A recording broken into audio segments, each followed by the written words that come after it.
Bonjour tout le monde, bienvenue dans ce petit direct. Ce midi, je vais rénover ce joli miroir qu'on a trouvé en brocante pour pas grand-chose. Donc un joli miroir en hêtre que j'ai déjà préparé. Donc vous voyez qu'il est déjà blanc. J'ai déjà dégraissé mon meuble et posé la croche. Et je vais rénover ce petit miroir dans le style shabby. Donc le style shabby, c'est un style, le shabby de couleur, donc un peu usé. On va travailler une couleur en dessous. On va ensuite recouvrir la couleur par une autre teinte. Et alors, on va user à certains endroits pour faire revenir la couleur du dessous. Donc, je vous ai fait rapidement une petite palette pour vous montrer vers quelle couleur on va. Donc, vous la voyez. On a au-dessus la couleur très foncée, la couleur truffe noire. Truffe noire, donc de patine d'or. En bois velours, j'ai choisi le bois velours. On a ensuite la couleur poivre gris. Donc ça, c'est la couleur intermédiaire. Et alors, tout en dessous, c'est la couleur fibre de lin qu'on va travailler en bois mat. Je vais vous expliquer après, aux différentes étapes, pourquoi j'ai choisi parfois du velours, pourquoi j'ai parfois choisi du mat. Dans tous les cas, voilà, le petit miroir va être rénové dans un style très, très doux, très cosy. Donc, je vous le remontre une dernière fois avant sa transformation. Alors, au niveau du petit tiroir, c'est plutôt en fait une petite armoire qu'un petit tiroir, c'est un petit coffre en fait. Ici, j'avais une vieille serrure que j'ai retirée et je vais venir poser une moulure Wood You Bent. Donc chez Wood You Bent, c'est vrai qu'il y a beaucoup de moulures décoratives. On a des frises, on a des fleurs, on a des volutes, on a vraiment plein de choses, des frontons, etc. Mais on a aussi, pour ces meubles qui sont abîmés et pour lesquels on a perdu la serrure, on a des jolies serrures à venir coller. Et donc, elles font leur effet. Moi, j'ai déjà fait des meubles comme ça sur des gros tiroirs parce qu'elles existent allongées. Elles existent verticales aussi. Et donc, j'ai déjà fait des meubles comme ça où on croirait vraiment avoir une vraie serrure. Ça ne ressemble pas du tout à quelque chose de collé. Donc, vous allez voir, c'est assez impressionnant. Alors, comme je vous disais, mon petit meuble a déjà été très bien préparé. Donc, il a été nettoyé avec notre nettoyant concentré patine d'or, que vous connaissez déjà. Évidemment, je n'ai pas fait la préparation ici en direct parce que ce n'est pas quelque chose qui est spécialement intéressant. Vous préférez voir la transformation et les belles choses, mais c'est très important. Donc, c'est pour ça que je le mentionne. Ça a été bien dégraissé avec notre nettoyant. Et ensuite, j'ai posé l'accroche de patine d'or, une accroche qui est écologique et qui sèche très vite parce qu'il n'y a pas très longtemps qu'elle est posée. Il n'y a pas 1 heure qu'elle a été posée. Alors, comment on sait que l'accroche tient bien ? Eh bien, il suffit de gratter et vous voyez que l'accroche ne part pas. Et quand on a ce résultat-là, c'est que le meuble est bien préparé. Voilà. Donc, on va commencer la rénovation. On va faire un gros plan sur toute la transformation, toutes les étapes. Comme ça, vous allez bien profiter des différentes étapes de la rénovation. N'hésitez pas à poser vos questions. Si vous avez des petites questions en cours de route, vous pouvez les poser. Il y a Aurélien qui est juste derrière l'écran. Oui, bonjour à tous. Voilà. Et d'ailleurs, pour te dire qu'on a déjà Christine Van Kampenhout qui te dit bonjour à vous deux. Bonjour Christine, parce qu'il faut savoir que juste avant, on a fait un petit webinaire technique pour nos professionnels de patine d'or. Donc, on a déjà eu l'occasion de voir Christine. Mais voilà, Christine qui en fait a ouvert la boutique Christine à Warem.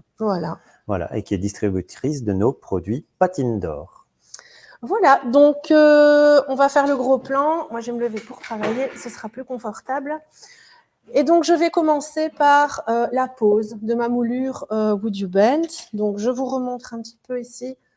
Donc, vous voyez qu'elles se vendent par 5, mais c'est super pratique parce que souvent, une commode a 5 tiroirs. Donc, si vous avez besoin des 5, vous pouvez les utiliser sur un seul meuble. Et si pas, c'est pas dépareillé. On peut toujours les conserver et les utiliser quand on en a besoin. Alors, c'est un tout petit collage. Habituellement, on colle des plus grosses moulures. Vous voyez, donc elle va venir dans ce sens-ci. Voilà, elle va être collée comme ça. Je vais bien mesurer pour bien centrer ça. Et donc, à 13 cm. C'est pas le tout de la coller, mais il faut quand même la coller au bon endroit. Hein. Donc, ces petites moulures de chez Wood You Bent, vous les voyez souvent dans mes directs. Hein. Je vais vous rappeler qu'elles sont en sciure de bois et en résine. Et donc, on les chauffe un petit peu. Et quand on les chauffe, la résine ramollit. Et vous pouvez alors donner à la moulure un petit peu le galbe nécessaire si vous ne travaillez pas sur un meuble droit. Donc, ici, on est sur quelque chose de droit, mais je vais quand même la chauffer. Parce qu'on a parfois le meuble qui est un petit peu incurvé. Et donc, c'est toujours bien de chauffer.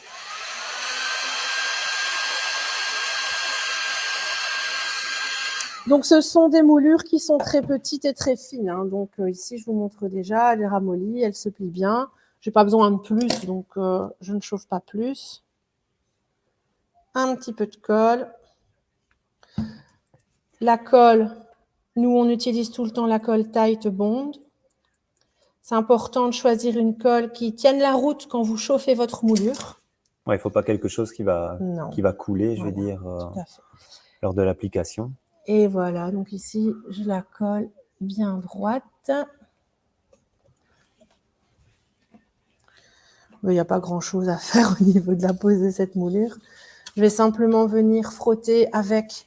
Je vais ici mettre pour que vous voyez. Donc, moi, j'ai toujours un petit pot avec de l'eau juste à côté de moi.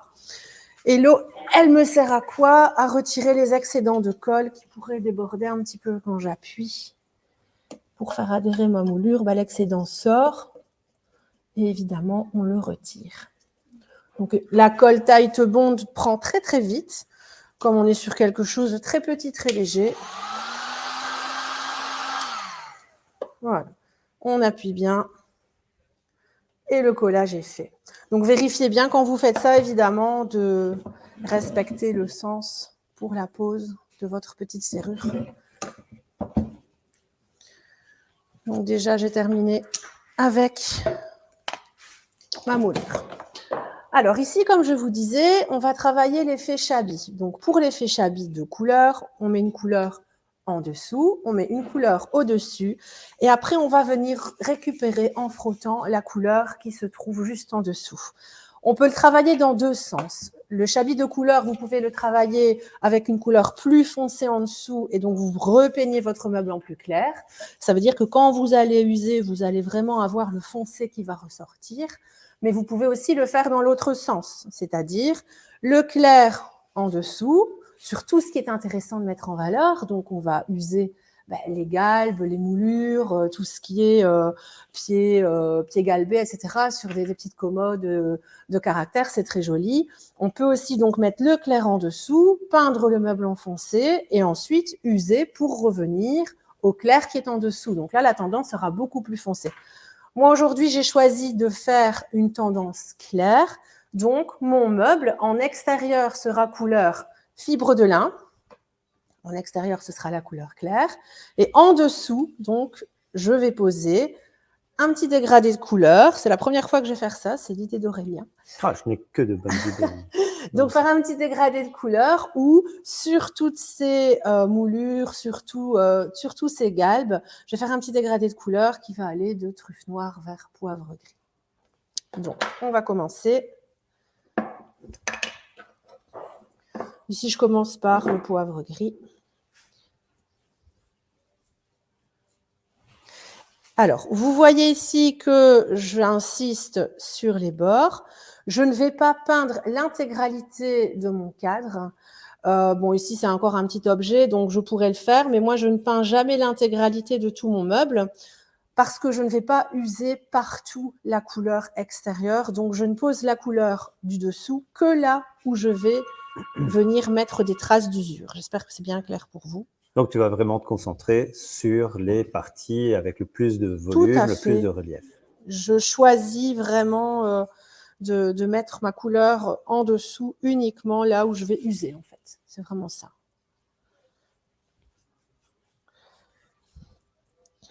Ici, ça va, c'est un petit meuble. Mais quand vous faites une grande lingère ou quelque chose comme ça, un grand meuble, ça ne sert à rien d'aller mettre du foncé partout si vous n'usez que sur les bords. C'est vraiment ça le principe. C'est de 1, l'économie de produit, de 2, l'économie de temps, et puis pourquoi faire des choses inutiles. Donc, ça, c'était ma couleur poivre gris. Et maintenant, je pars sur truffe noire. Après, je vais retourner mon petit meuble. Et donc, vous voyez que c'est vraiment estompé. Les couleurs se mélangent délicatement les unes dans les autres.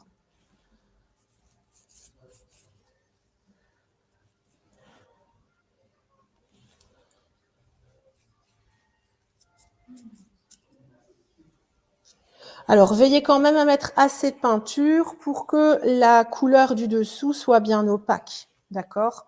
Si vous travaillez avec une couleur trop transparente, si vous n'êtes pas assez généreux en peinture en dessous, finalement, quand vous allez user, vous n'allez pas bien voir la couleur ou c'est risqué même de revenir à la croche ou au bois, quoi.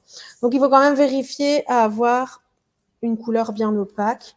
Moi, je ne change pas de pinceau entre deux parce que je mélange vraiment les couleurs, donc peu m'importe si j'ai les couleurs qui se mélangent, c'est ce que je cherche.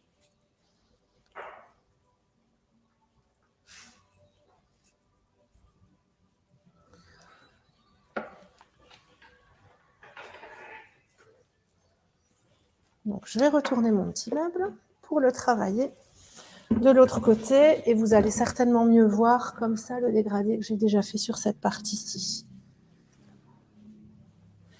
Alors, je reprends truffe noire et j'en mets sur tous ces petits endroits intéressants à accentuer.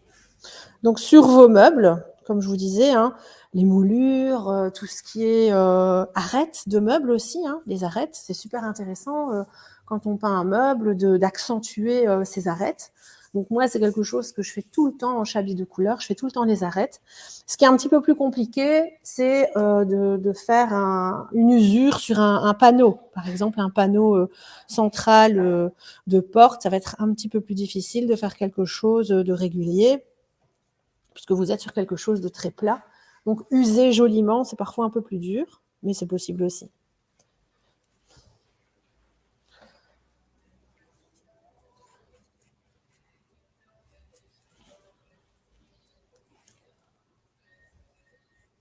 Donc, tu travailles vraiment ici sur toutes les moulures, voilà. tous les contours, quoi. Voilà.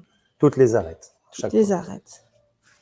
Alors, ici, je peux faire ma petite moulure aussi, mais sincèrement, c'est quelque chose que j'ai vraiment envie de mettre en beauté quand ce sera fini. Donc, sur la petite touche finale, moi, cette moulure, je vais carrément venir remettre de la peinture ou alors la patine qui est ici, je cherchais. La patine marron de chez Poshulk. Je l'ai prise avec, je pense sincèrement que je vais en mettre, ça je verrai bien à la fin. Voilà. Donc ici, la première phase est faite. Donc évidemment, on va veiller à ce que ça sèche bien, à ce que ça soit bien opaque, comme je vous disais. Donc je repasse un petit peu mon pinceau tout partout.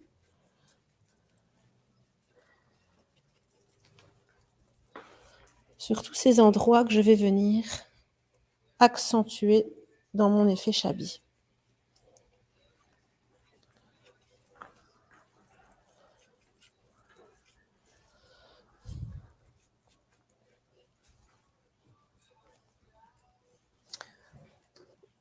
Je vais maintenant retirer ça. Donc après cette étape-ci, vous n'avez plus besoin logiquement des couleurs de fond en fait. Hein. Je vais sécher ma peinture pour accélérer un peu.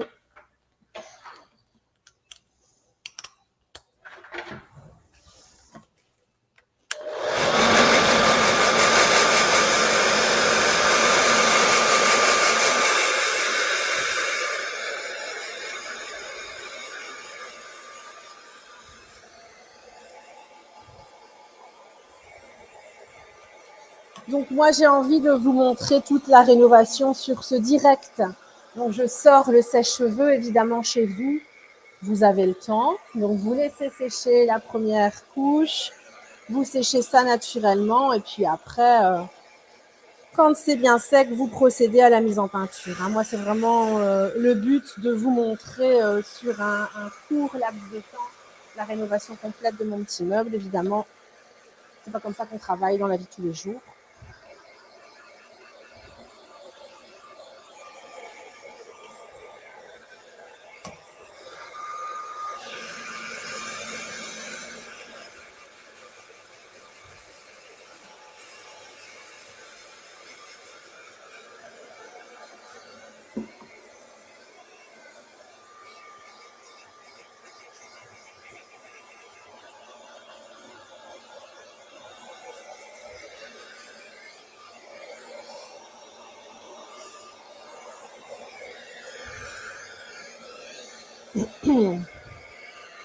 Alors, comme d'habitude, l'intérieur, je ne vais pas le faire ici maintenant. L'intérieur, je le ferai après le direct. Parce que, évidemment, si je travaille là et que je travaille après à l'intérieur, je risque d'endommager. Donc, je vais faire le meuble sur sa surface extérieure. C'est un bonjour de Nathalie Bonheur. Bonjour Nathalie. Donc, je touche un petit peu la peinture que je viens de poser. Donc, la peinture patine d'or, il faut savoir qu'elle sèche quand même assez rapidement. Vous pouvez vraiment rénover un meuble en peu de temps. Après, c'est vrai que quand on travaille chez soi, on a le temps, on laisse sécher. Mais vous savez qu'elle sèche quand même vachement vite. Ici, donc au niveau des arêtes, j'ai fait un petit dégradé de couleur truffe noire et poivre gris. Peut-être tu pourrais le mettre debout pour le présenter à la caméra, Ouais, pour qu'on ait vraiment une bonne vue sur ce que tu as fait. Donc pour l'instant, c'est pas très joli, hein. C'est vraiment la sous-couche, couche d'accroche. Et là, c'est vraiment la couleur qui va revenir après le chablis de couleur quand on va user. D'accord. Et donc, pour rappel, tu as mis quelle couleur? Tu as mis truffe noire? J'ai mis truffe noire et j'ai mis poivre gris. Donc, poivre gris, c'est une couleur de la nouvelle collection, enfin la collection 2022. Voilà, voilà. Donc, la première étape est terminée. Ce que je vais faire maintenant, pour pouvoir user correctement, mais sans gratter, parce que c'est vrai qu'on pourrait poncer un petit peu les bords. Quand on ponce, c'est toujours risqué de revenir jusqu'au bois. Donc moi, ce que je préfère, c'est ne pas griffer ma peinture. J'aime bien faire quand même les choses plus délicatement. Et donc, ce qu'on va faire, c'est graisser, en fait. On va utiliser l'Extending Wax de chez Posh Chalk. Donc, c'est une pâte sur laquelle Aurélien va ici faire. C'est une cire, en fait. Hein, vous voyez le zoom. C'est une cire transparente qui sert à étaler plus facilement peut-être la cire ou peut-être un petit peu même parfois regraisser la cire quand elle est un peu séchée. Si ça fait longtemps qu'on l'utilise et qu'on la laisse ouverte un peu trop longtemps, parfois ça sèche. Il suffit de remettre un petit peu d'extending wax et vous pouvez regraisser la cire et la réutiliser comme si elle était neuve. Donc ici, moi, ce que je vais faire, ce qui m'importe, c'est de pouvoir, en dernière étape, venir user les bords pour faire réapparaître cette couleur, puisqu'après, elle va être cachée avec la couleur fibre de lin. Pour pouvoir user sans griffer, je vais donc poser un petit peu de pâte, un petit peu de cire, et ça va empêcher à la peinture fibre de lin que je vais poser après, ça va empêcher à ma peinture d'adhérer, puisque c'est un corps gras. Quand je vais venir peindre, elle ne va pas tenir, elle ne va pas sécher correctement. Donc, ce que je veux faire, c'est vraiment graisser pour pouvoir après retirer facilement la peinture que je vais mettre en dernier lieu. Donc, c'est un petit peu plus technique. On peut faire ça à la bougie aussi. Si vous faites à la bougie, vous allez avoir quelque chose de moins gras. À la bougie, ça n'est pas gras comme de la cire. Donc, vous allez retirer beaucoup moins de peinture. Ici, c'est pour un effet beaucoup plus marqué.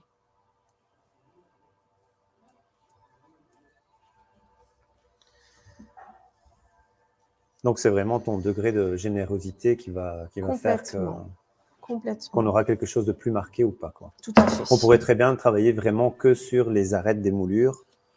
Oui, hein, on pourrait faire ça. C'est vous qui choisissez.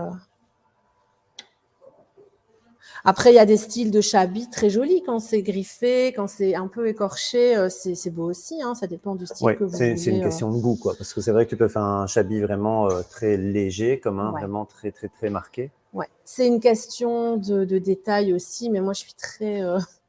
je regarde vraiment les détails. Mais c'est vrai que bon, si on le fait griffer, c'est beau aussi. Ça dépend ce que vous cherchez. Voilà. Bon, c'est vrai qu'ici, dans la partie préparation, on n'est pas dans une partie esthétique, on est vraiment... C'est pas très joli. Parce que peut-être rappeler pour les personnes qui prennent le live en cours, Ouais. On est en train de créer donc un chablis sur base d'un dégradé de couleur. Un chablis sur base d'un dégradé de couleur. Donc ici, je viens de poser la couleur plus foncée en dessous. Ça n'est pas encore joli. Ce sera joli quand on sera à l'étape d'après. Là, vous allez le voir. Si vous ne comprenez pas très bien vers quoi je vais, de toute façon, ça va s'éclaircir au fur et à mesure de la rénovation, parce que là, j'admets que voilà, c'est un peu spécial. Voilà, c'est une étape intermédiaire. Après, on va arriver sur la couleur fibre de lin. Et là, vous allez voir que ça va prendre une autre dimension. Donc, c'est ce que je vais faire tout de suite d'ailleurs. Commencer à peindre avec la couleur fibre de lin. Et ici, j'ai choisi une peinture claire en finition mat. Donc, la finition mat Patine d'Or est magnifique. Elle est vraiment très, très, très mat. Elle est superbe. Et sur des petits meubles, sur des décos comme ça, c'est plein d'effets. Donc, j'ai vraiment choisi la finition mat. Vous voyez aussi la couvrance. Hein. Alors, ne vous étonnez pas si vous voyez que là, je parle de couvrance, mais là, vous voyez que ça part quand je frotte avec mon pinceau. C'est simplement que je viens de mettre de la cire. Donc, c'est normal que ça adhère un peu moins bien. C'était le but recherché, hein, je vous rappelle.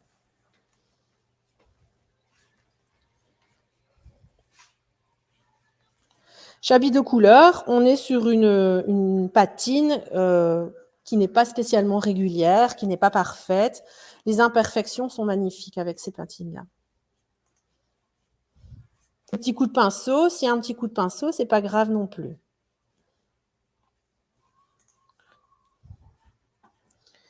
Simplement prendre notre pinceau.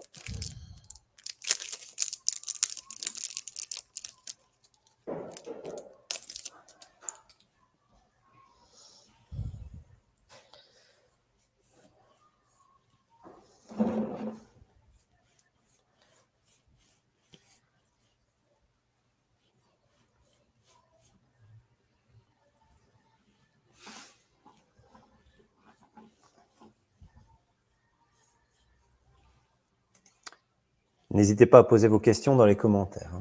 Surtout, Aline vous répondra en direct. Je serai le point de relais pour communiquer vos questions.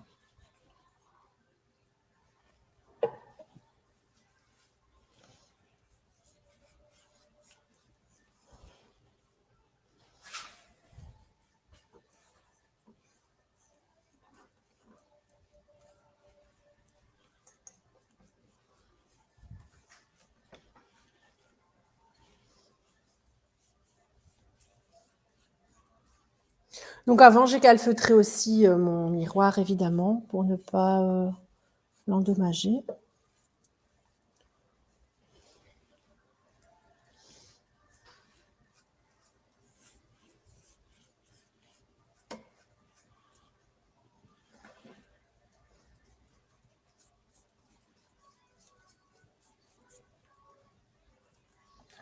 Je ne sais pas si tu peux tourner peut-être un petit peu le miroir, vrai. comme ça. Je fais juste parce que là, ici, avec la petite boîte sur le devant, on ne voit pas le travail. Voilà.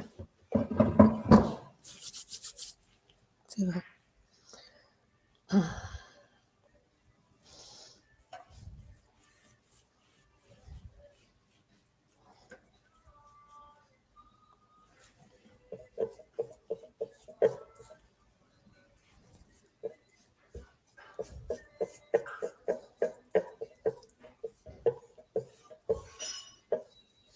Donc, comme je vous dis, je ne cherche pas à cacher le petit coup de pinceau. Parfois, je vais vouloir faire des patines très, très lisses, très, très nettes et très parfaites. Ici, sur ce genre de rénovation, je trouve que l'imperfection, elle a beaucoup de charme. Donc, c'est voulu.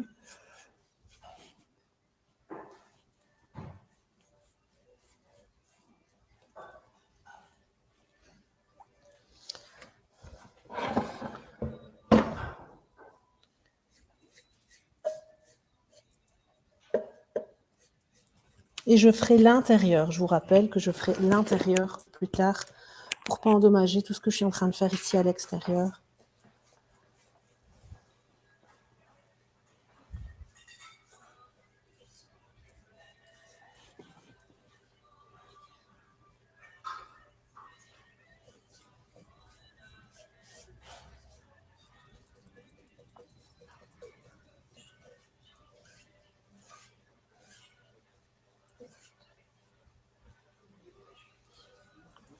Voilà.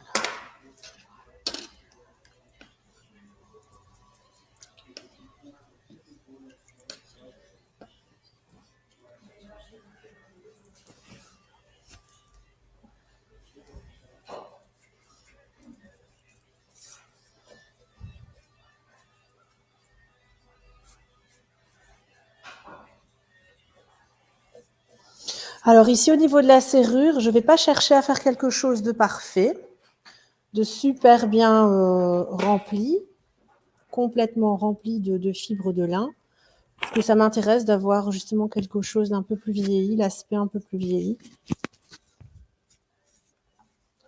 Je vais simplement veiller à ce qu'on ne voit plus la couleur de la moulure. Donc vous voyez, hein, contrairement aux autres fois où je fais mes patines, quand je passe, vous voyez clairement que c'est difficile pour la peinture d'adhérer complètement. C'est là où j'ai mis ma cire, l'extending wax, donc c'est normal. C'est tout à fait normal.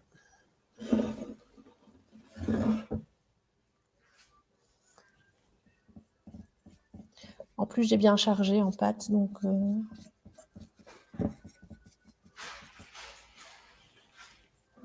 Et donc, au final, on sera censé avoir quelque chose de bien marqué, quoi, un effet Chabi bien marqué. Bien marqué, parce que c'est moi qui décide de la manière dont je veux aussi accentuer en frottant, hein, vous allez voir. Mais comme c'est moi qui décide... Ah, on le sait que c'est toi qui décides. je vais bien faire accentuer.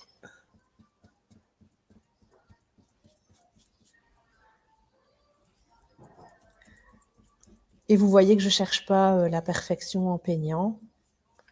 Encore une fois, de manière volontaire.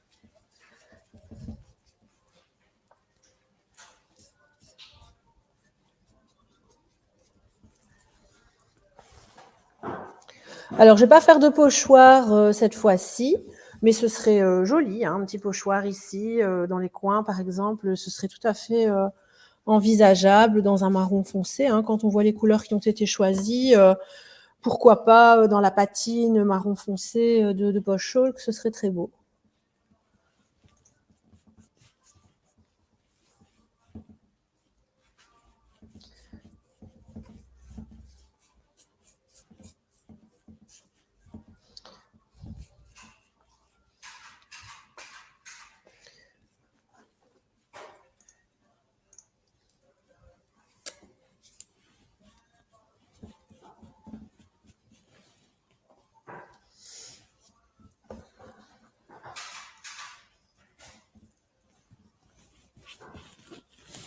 Voilà, ici, la première étape, la mise en peinture. Est-ce que je dois mettre autrement, Aurélien? On voit bien? Non, non, ça va. Ouais.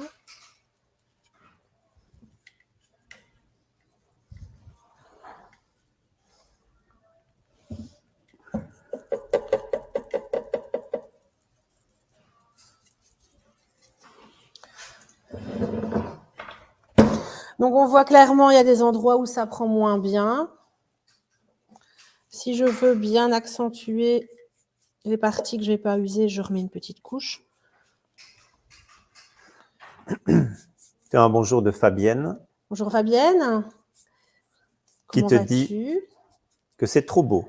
Ah, mais ça, je reconnais bien tes goûts parce que c'est vrai que c'est dans le même style de ce que je vois sur ta page.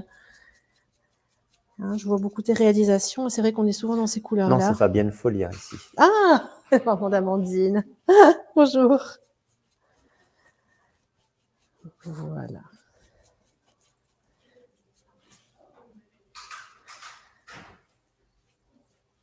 Fabienne qui est venue suivre un stage.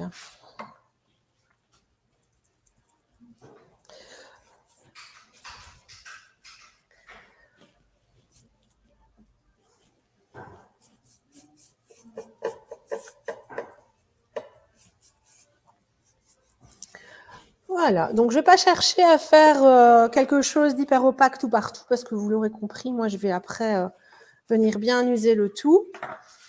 Je vais simplement accélérer un petit peu le séchage, mais ça a déjà bien séché parce qu'il fait quand même chaud ici. Donc vous voyez la mise en peinture qui n'est pas parfaite mais qui est pile poil pour ce style-là.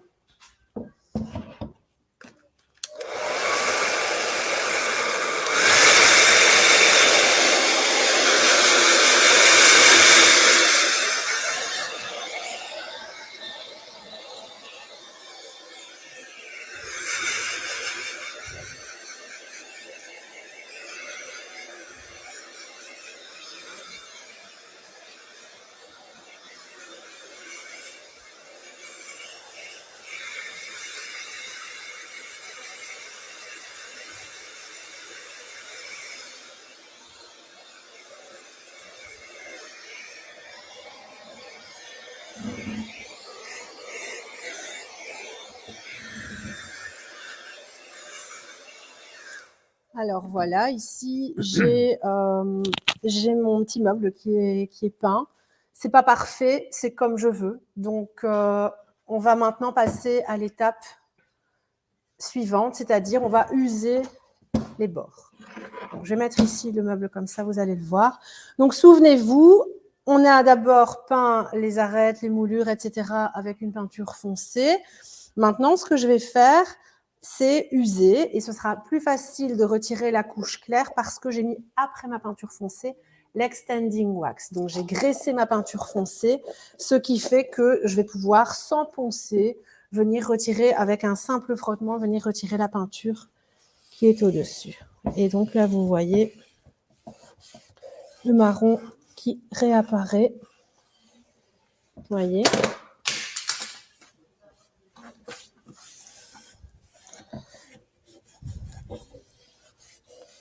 Voilà.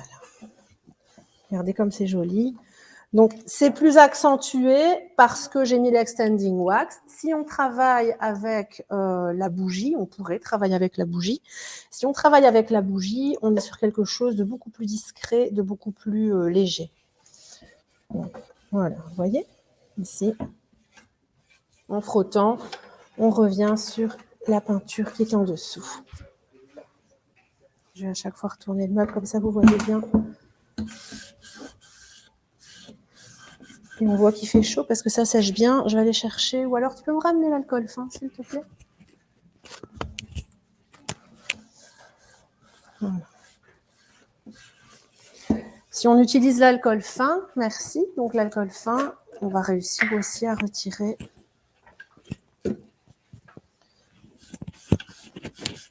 Voilà, vous voyez?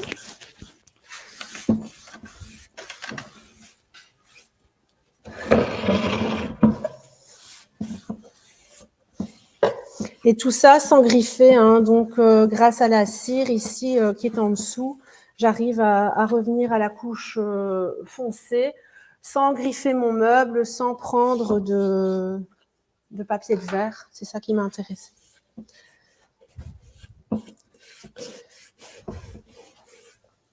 Et tu as Fabienne qui dit qu'elle a hâte de revenir.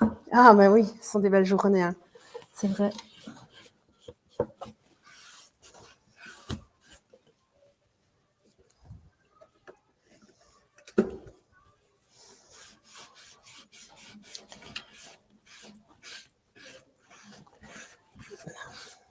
Là, on voit bien la couleur ressortir. C'est magnifique. Hein. C'est super beau. Ça te crée vraiment un effet d'usure, en fait. Hein. Ah oui. Avec des couleurs comme ça, c'est super beau. Et donc, vous comprenez pourquoi ce n'était pas nécessaire d'avoir une peinture parfaite. Hein. Je viens vraiment abîmer toutes les arêtes. Ici, autour du miroir.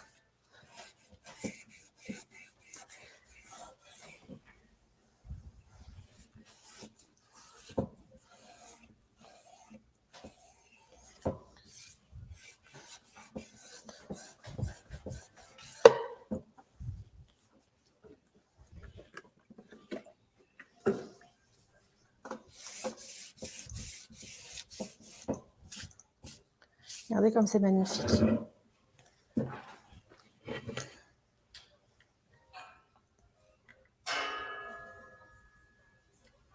C'est super beau. Hein. Donc ici, j'ai même pas encore usé, hein, mais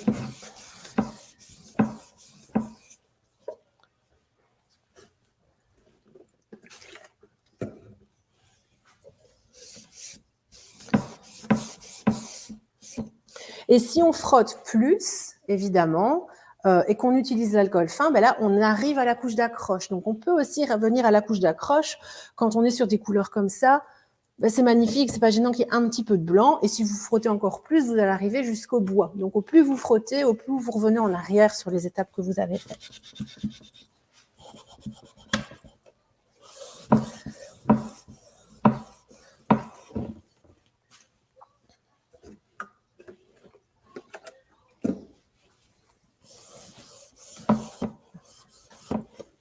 Oh, c'est très beau. Là, j'avais aussi mis sur les arêtes. Donc, on se souvient à chaque fois, vous devez vous souvenir de où vous avez mis du marron ou la couleur que vous avez choisie. Mais donc, Christine Van Campenhout qui te dit super. Ah, c'est beau. Donc ici, j'avais quand même veillé à bien calfeutrer avant, hein, pour ne pas en mettre sur mon miroir. Donc c'est magnifique. C'est beau parce qu'en fait, on a des effets totalement irréguliers, quoi. Oui, oui. Et j'avais prévu un petit peu de cire marron pour venir encore accentuer. Donc là, la patine, on peut dire qu'elle est terminée. Vous êtes vraiment sur un objet déco, vous êtes vraiment sur une patine très irrégulière. Donc, je mets du marron sur mon pinceau. Je viens toujours retirer l'excédent pour ne pas en mettre de trop. Je ne voudrais pas faire un mauvais geste sur mon meuble. Et voilà, regardez, vous voyez bien, petit détail au passage. Ici, nous, c'est ce qu'on appelle la patine d'antan. Donc, vous venez vraiment vieillir la couleur que vous venez de poser, en fait. Donc là, du coup, tu as un effet sous la peinture et tu as aussi un effet sur la peinture. Bah oui, parce que finalement, quand vous apprenez des techniques, vous pouvez les mélanger entre elles. Hein. Ici, la petite pointe, regardez, elle est très jolie, accentuée. Et Christine, justement, te demande, tiens, vous ne mettez pas de protection? Non, pas sur un objet comme ça. C'est un objet déco, absolument pas. Oui, c'est vraiment, bah, oui. C'est pas un objet usuel, hein, donc on ne voit pas trop le... Non, et puis la peinture, qu'elle soit velours ou mat, est lavable, donc simplement bien laisser sécher. Alors regardez, tout à l'heure je vous disais, on a les coups de pinceau, c'est ce que je veux. Comprenez maintenant pourquoi. Quand je passe ma petite cire, vous voyez qu'elle va prendre dans l'irrégularité de ma mise en peinture qui était... Voilà, vous voyez ici, toutes les petites aspérités, toutes les petites irrégularités, ma cire va prendre dedans. Voilà, vous voyez, comme c'est joli. Ce petit coup-là, bah, c'est pas grave, c'est super joli, ce petit coup de pinceau.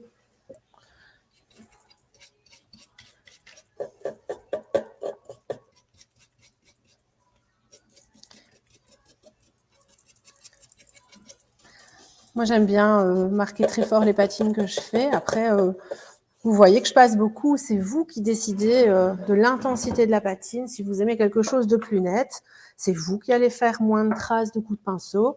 Si vous voulez une patine moins accentuée, bah, c'est vous qui mettrez moins de cire, tout simplement. Vous faites comme vous aimez.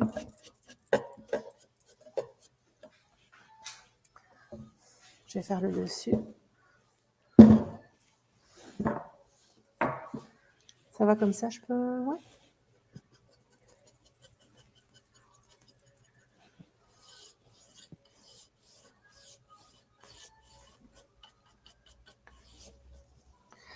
Les petites charnières. En fait, les imperfections, tu les rends parfaites, quoi. Ouais. Je vais mettre dans l'autre sens pour vous bien voir. Ouais, c'est beau. C'est magnifique.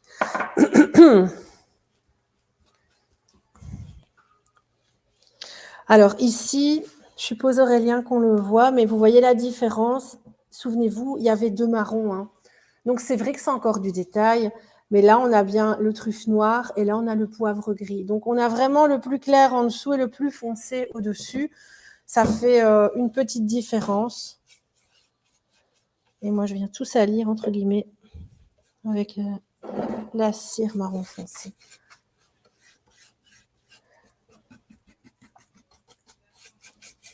Et on travaille bien les arêtes, hein, chaque fois. Oui, tout à fait. Et donc, ici, les irrégularités, bah, la cire va prendre dedans, et c'est ce qui est très joli. J'aime bien accentuer, par exemple, ces formes-là, vous voyez, mettre un petit peu plus de marron là. On voit hein, les coups de pinceau. En fait, tu vas apporter toi-même du relief sur ce meuble. Même si le bois est plat en surface, tu vas pouvoir jouer avec...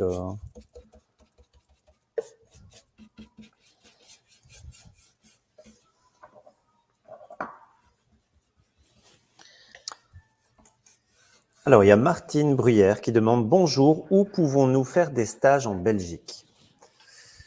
Alors, nous sommes situés sur Tournai, donc à Froyenne exactement. Cependant, si vous allez sur notre site patinedor.com, dans la section revendeurs, vous allez voir une carte avec tous nos revendeurs en Belgique pour tous les produits Patine d'Or.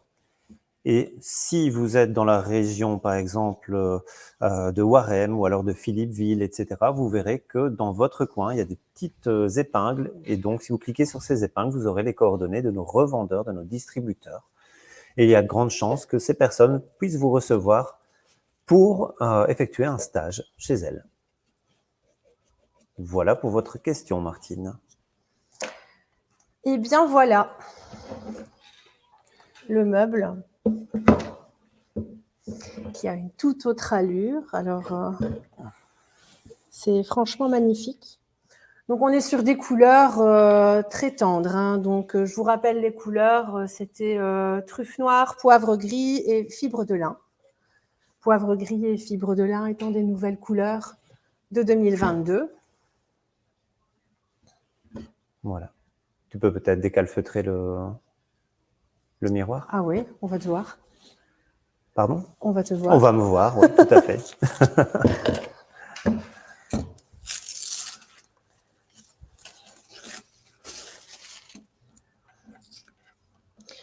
Donc, comme c'est arrondi, c'est du petit détail, évidemment.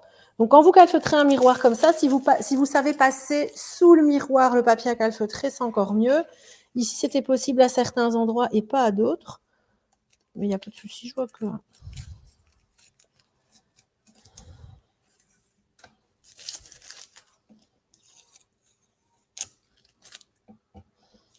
Même le miroir est vieux, hein, donc...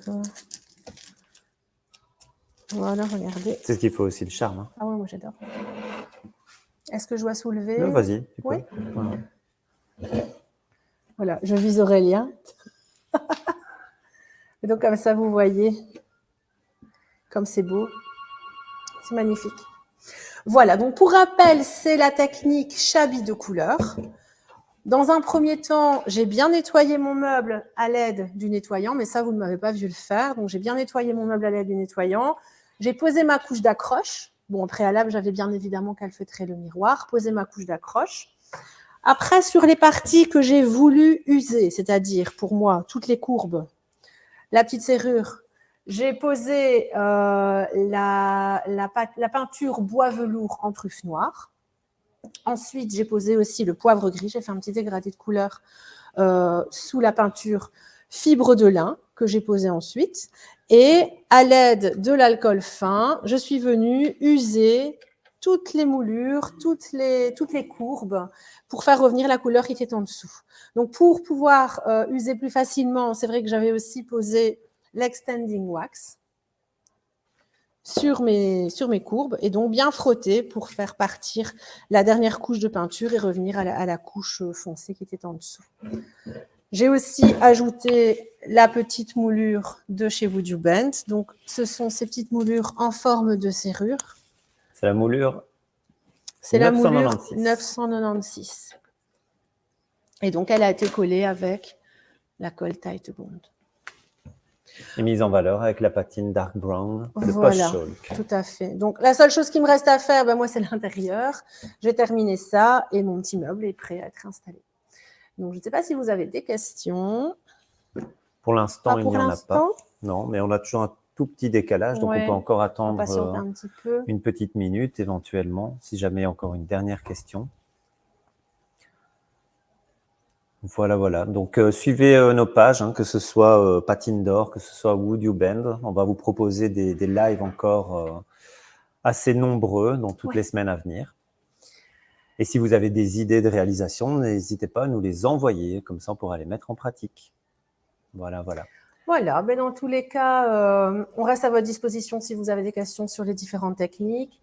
Et s'il n'y a pas de questions de votre part, on vous souhaite une très bonne journée, puis à bientôt pour un prochain live. Bonne journée à tous. Bonne journée.